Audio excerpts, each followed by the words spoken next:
மதிமுக, விசிக, புதிய தமிழகம் ஆகிய கட்சிகளை தவிர்த்து மற்ற தமிழக கட்சிகளுக்கு சின்னங்கள் ஒதுக்கீடு செய்யப்பட்டுள்ளன.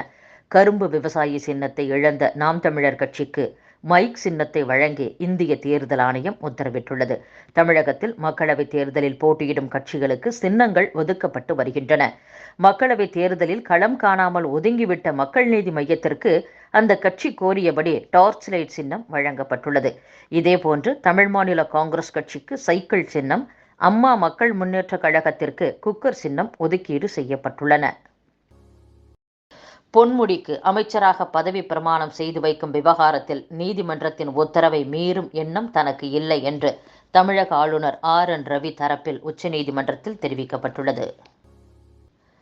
கோடை விடுமுறை தொடங்கும் முன்பே அரசு பேருந்துகளில் மார்ச் 1ஆம் தேதி முதல் 18ஆம் தேதி வரையிலான நாட்களில் 2.38 லட்சம் பேர் முன்பதிவு செய்து பயணித்துள்ளதாக தமிழக அரசு போக்குவரத்து கழகம் தெரிவித்துள்ளது. இலங்கை சிறைகளில் வாடும் மீனவர்களுக்கு தேவையான சட்ட உதவிகளை உறுதி செய்ய வேண்டும் என்று மத்திய அரசை முதலமைச்சர் மு.க.ஸ்டாலின் வலியுறுத்தி வெளியுறவுத்துறை அமைச்சர் ஜெய்சங்கருக்கு கடிதம் எழுதியுள்ளார்.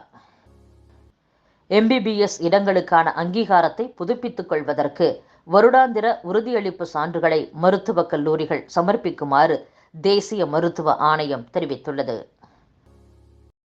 வரும் மக்களவைத் தேர்தலில் தமிழகத்தில் பாஜக தலைமையிலான தேசிய ஜனநாயக கூட்டணி வரலாறு படைக்கும் என்று மத்திய இணையமைச்சர் முருகன் பேசியுள்ளார். தமிழர்களை பயங்கரவாதிகளாக சித்தரிக்க பாஜக பார்ப்பதாக முதலமைச்சர் மு.க.ஸ்டாலின் குற்றம் சாட்டியுள்ளார்.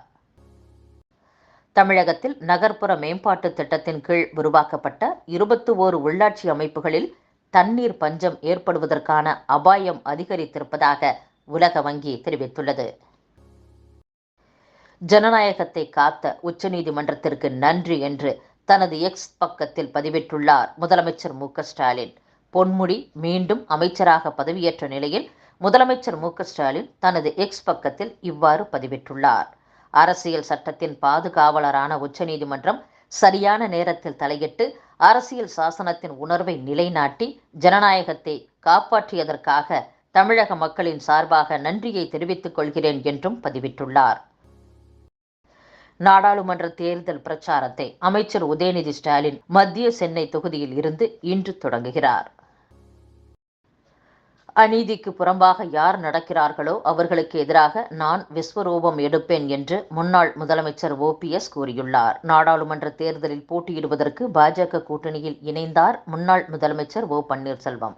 அவர் பாஜகவுடன் தொகுதி பங்கீடு குறித்த பேச்சுவார்த்தையில் ஈடுபட்டிருந்தார்.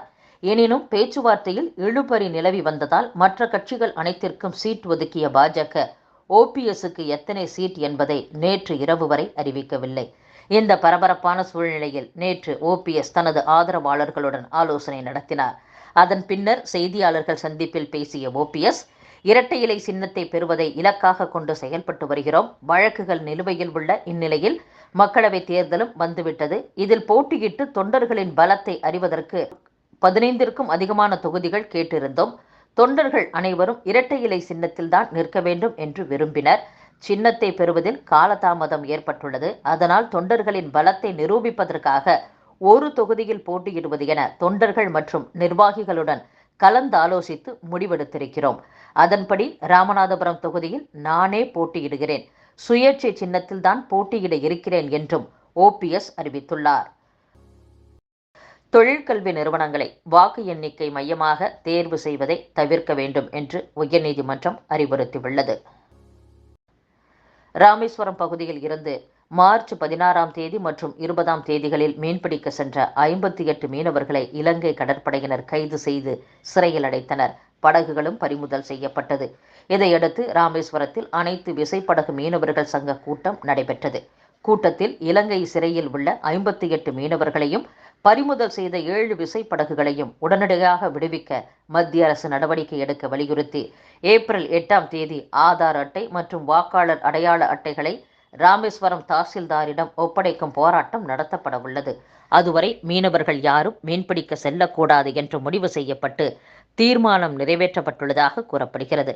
முதற்கட்டமாக நேற்று முதல் காலவரையற்ற வேலை நிறுத்தத்தை மீனவர்கள் தொடங்கியுள்ளனர். பெங்களூரு ராமேஸ்வரம் கஃபே குண்டுவெடிப்பு சம்பவத்திற்கு தமிழர்களை தொடர்புபடுத்தி பேசியதால் மத்திய விவசாயத்துறை இணையமைச்சர் ஷோபா மீது வழக்கு பதிவு செய்யப்பட்டுள்ளது. இவ்வழக்கு விசாரணைக்கு தடை விதித்த உயர்நீதிமன்றம் அவருக்கு அறிவுரையும் கூறியுள்ளது. இமாச்சல பிரதேசத்தில் கடந்த மாதம் நடைபெற்ற மாநிலங்களவை தேர்தலில் பாஜக வேட்பாளருக்கு ஆதரவாக வாக்களித்த 3 சுயேட்சை எம்எல்ஏக்கள் தங்கள் பதவியை ராஜினாமா செய்வதாக சட்டப்பேரவை செயலரிடம் கடிதம் சமர்ப்பித்துள்ளனர். பிரதமர் நரேந்திர மோடி 2 நாள் அரசுமுறை பயணமாக பூட்டான் சென்றுள்ளார். தொடர்ந்து இரு நாட்டு பிரதமர்களின் முன்னிலையில் இந்தியா பூட்டான் இடையே ரயில் போக்குவரத்து ஏற்படுத்துவது உட்பட பல்வேறு துறை சார்ந்த புரிந்துணர்வு ஒப்பந்தங்கள் கையெழுத்தாகியுள்ளன.